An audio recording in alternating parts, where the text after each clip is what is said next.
आ जाओ मेरे बब्बर शेरो, दहाड़ते हुए आ जाओ। तेरी के एमटीएस 2026 को गर्दा उड़ाना है कि नहीं उड़ाना है? उड़ाना है ना, तो सीना ठोक पढ़ाई में अभी से लग जाइए, क्योंकि आ गया है आपका भी मौसम। एडिक्विटी मूड में आ गया है ससुरा। धराधर सब कुछ निकालना शुरू कर दिया है। ज्यादा टाइम नहीं आपको देगा, क्योंकि इसके ऊपर बहुत बड़ा प्रेशर है। 2026 का आधा साल निकल चुका है, गर्दा उड़ाना शुरू करेगा और आप भी गर्दा उड़ाना शुरू करिए। और बहुत सारा बदलाव पे बदलाव किए जा रहा है एडिक्विटी अपने अकॉर्डिंग। तो ये एक बहुत इंपॉर्टेंट वीडियो में बना रहा हूं, ध्यान से सुनना, नहीं तो बहुत दिक्कत हो जाएगी, आपको नौकरी नहीं मिलेगा भैया। सीधी बात, नो बकवास। गलत तरीके से फॉर्म भरोगे, फॉर्म रिजेक्ट हो जाएगा। फॉर्म रिजेक्ट कैसे होता है? गलत तरीके से आप फॉर्म भरोगे, आपको सही नॉलेज नहीं है। तो एसएससी एमटीएस में क्या एमटीएस और हवलदार ये दोनों अलग अलग पोस्ट होते हैं? तो क्या दोनों फॉर्म एक ही स्टूडेंट अप्लाई कर सकता है कि नहीं कर सकता है? ये वीडियो इसी इंपोर्टेंट पे बनाया हुआ टॉपिक है। देखो, सबसे पहले आप समझो, एकदम समझना, ये समझने की चीज है। देखो, एसएससी एमटीएस और हवलदार ये दो तरह के पोस्ट निकलते हैं एसएससी के अंदर। तो एमटीएस क्या होता है और हवलदार क्या होता है? एमटीएस एक क्लर्कियल पोस्ट है, और एमटीएस में एक ही एग्जाम होता है, उसके बाद डायरेक्ट नौकरी लगती है। उसमें ना आपका कुछ भी नहीं करना। वो जो डॉक्यूमेंट्स वेरिफिकेशन होता है या वो मेडिकल जो टेस्ट होता है, वो सब नॉर्मल होता है एमटीएस के अंदर। हवलदार में क्या होता है? आपको एक एग्जाम तो रिटेन देना ही पड़ेगा, उसके बाद एक एग्जाम और देना पड़ेगा फिजिकल। जैसे UP police, Bihar police, GD में होता है ना, वैसे आपको फिजिकल देना पड़ेगा हवलदार में 2 एग्जाम होते हैं, क्योंकि वो एक सिक्योरिटी मैन होते हैं, सुरक्षा गार्ड होता है हवलदार एमटीएस। वो क्या है, एक मतलब एक हो गया वो फोर्स, एक तरह समझ लीजिए पुलिस का काम करता है, और ये आप ऑफिस के अंदर बैठेंगे। एमटीएस का जॉब अच्छा माना जाता है हवलदार से, वो आप बाहर में सिक्योरिटी के तौर पर आप रक्षा करेंगे, यही है। इसकी एज 18 से 27 होती है जनरल वालों के लिए, इसकी एज 18 से 25 होती है। अब दोनों में अगर आप ओबीसी से हैं तो 3-3 साल की छूट, अगर आप एसटी एससी से हैं तो दोनों में 5-5 साल की छूट मिलेगा। ये तो ठीक है, चलिए आपको इतना पता भी होगा, मैंने बेसिक नॉलेज भी आपको दे दिया, ठीक है। अब क्या दोनों फॉर्म भर सकते हैं? तो सबसे पहला बात, आप दोनों फॉर्म भर सकते हैं, लेकिन हवलदार के लिए पहले आपके पास एक चीज और होना चाहिए, हाइट। एमटीएस के फॉर्म भरने के लिए कोई हाइट भी नहीं चाहिए। 3 फीट का होना तो हाइट भर दो, खाली एज 18 पूरा हो कर लेना, ठीक है। 3 फीट का भी हो तो फॉर्म भर सकते हो एमटीएस का। एमटीएस में कोई हाइट की जरूरत नहीं। एमटीएस हवलदार के लिए हाइट की जरूरत है। अगर ये हाइट है, पहले ये देखो, एसएससी एमटीएस हवलदार पोस्ट के लिए अगर आप पुरुष हैं और आप जनरल में आते हैं तो आपका हाइट 157.5 सेंटीमीटर होना चाहिए, और अगर आप महिला हैं, जनरल से हैं, तो आपका हाइट 152 सेंटीमीटर होना चाहिए। समझ में आ गया? अब अगर आप अनुसूचित जनजाति एससी एसटी से हैं तो पुरुष उम्मीदवार को 5 सेंटीमीटर की छूट मिलती है, यानी कि 152.5 सेंटीमीटर, और महिला को अगर आप हैं तो 2.5 सेंटीमीटर की आपको छूट मिलती है। ये था सारा। ऊपर में भी है, ओबीसी वाले से हैं, यहां पे भी है 157.5 सेंटीमीटर आपको हाइट होना चाहिए। छाती उती छोड़ दीजिए, आइए बता ही दिया हूं। ये एसटी से है तो आपको छूट इस तरह से मिल जाएगा, लगभग सब मिलता है। जैसे आप गढ़वाली हैं, पहाड़ी वगैरह, गोरखा असली हैं, तो उसमें 5 सेंटीमीटर तक की छूट मिलती है। अगर आप ये फॉलो कर रहे हैं, हाइट वगैरह आप कर रहे हैं, तो आप एमटीएस हवलदार का भी फॉर्म भर सकते हैं। लेकिन सबसे इंपॉर्टेंट चीज आप ध्यान रखना जो मैं बता रहा हूं, जब आप पोस्ट रेफरेंस, आप जानते हो ना, एक बार इस बार नया नियम लागू हुआ है, तो जब आप फॉर्म भरोगे तो वहां पर ना एक बॉक्स दिखेगा पोस्ट रेफरेंस का, यानी कि किस पद की आप वरीयता देते हो। पोस्ट रेफरेंस, आप किस पद की वरीयता देते हो? आप एमटीएस पद की वरीयता देते हो कि आप हवलदार पोस्ट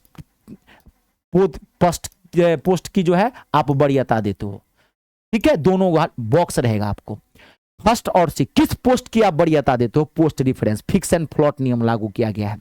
तो आप इन दोनों में आप जो है, ध्यान से सुन लेना, आप वरीयता देना, जो मैं बता रहा हूं बहुत इंपॉर्टेंट चीज बता रहा हूं, आप वरीयता देना एमटीएस को।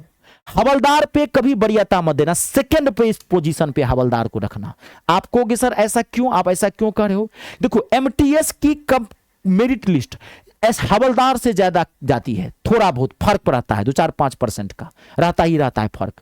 दूसरी बात, अगर आपने एमटीएस का पोस्ट रेफरेंस दिया है कि भाई हमको एमटीएस में जाना है, नौकरी मिले तब हवलदार में जाना है, इसका यह भी फायदा होता है कि अगर कहीं आपको एमटीएस में नहीं मिला, क्योंकि इसकी मेरिट लिस्ट हाई जाती है, अब मान लीजिए 2-4% आपका नीचे है, फिर सेकंड अभी वेटिंग लिस्ट नया रूल आया है, मैंने एक और वीडियो बना दिया है, इस ससुरा एडिक्विटी ना बहुत तरह के रूल लागू किया है, fix and plot, waiting list, जानते हैं ना, एक अलग से वीडियो बना है, जाके प्लेलिस्ट में देख लीजिए नहीं देखे हैं तो आप एमटीएस में अगर मान लीजिए आपको नहीं भी मिला, लेकिन सेकंड मेरिट लिस्ट में, सेकंड वेटिंग लिस्ट में, थर्ड वेटिंग लिस्ट में अगर कहीं आपका मार्क्स कम है और वो आपका लिस्ट आ गया तो आपको हवलदार मिल जाएगा, ये ध्यान रखिएगा।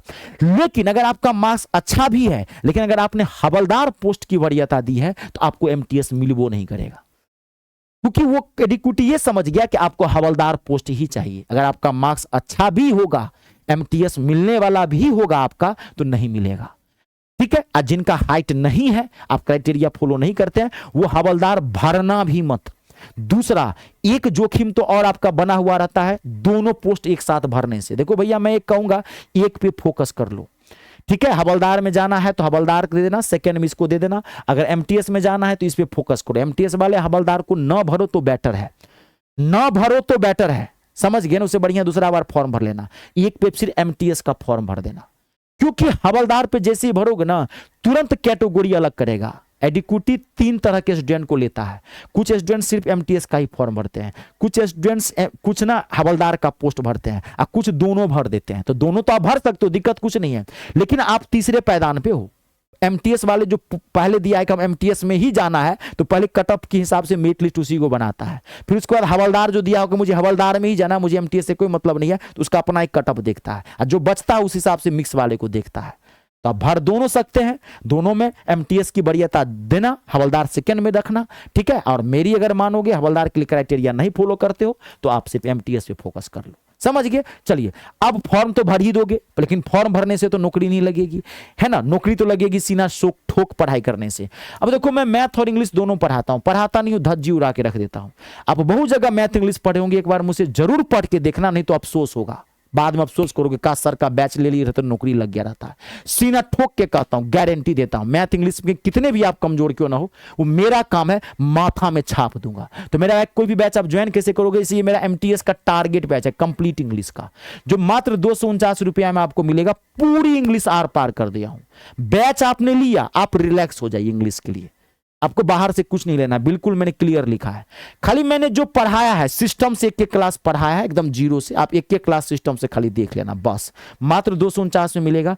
ऐसे ही एमटीएस मैथ का भी टारगेट बैच है 249 का, यानी कि मात्र 500 रुपया में मैथ और इंग्लिश दोनों से आप निश्चिंत हो जाओगे। तो ये बैच ज्वाइन कहां से करोगे आप, गूगल प्ले स्टोर में आप जाओ, वहां से मेरा ऐप इंस्टॉल करो। मेरे ऐप का नाम है me star, math English star, ये मेरा नाम है Ritesh Jha. Google Play Store में आप जाओ, वहां से आप इंस्टॉल कर लो, रजिस्ट्रेशन कर देना, रजिस्ट्रेशन फ्री ऑफ कॉस्ट है।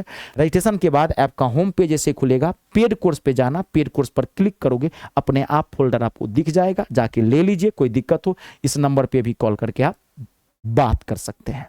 वीडियो को लाइक और शेयर जरूर कर दीजिएगा। आप सबका बहुत बहुत धन्यवाद। जय जवान, जय किसान, जय हो हिंदुस्तान।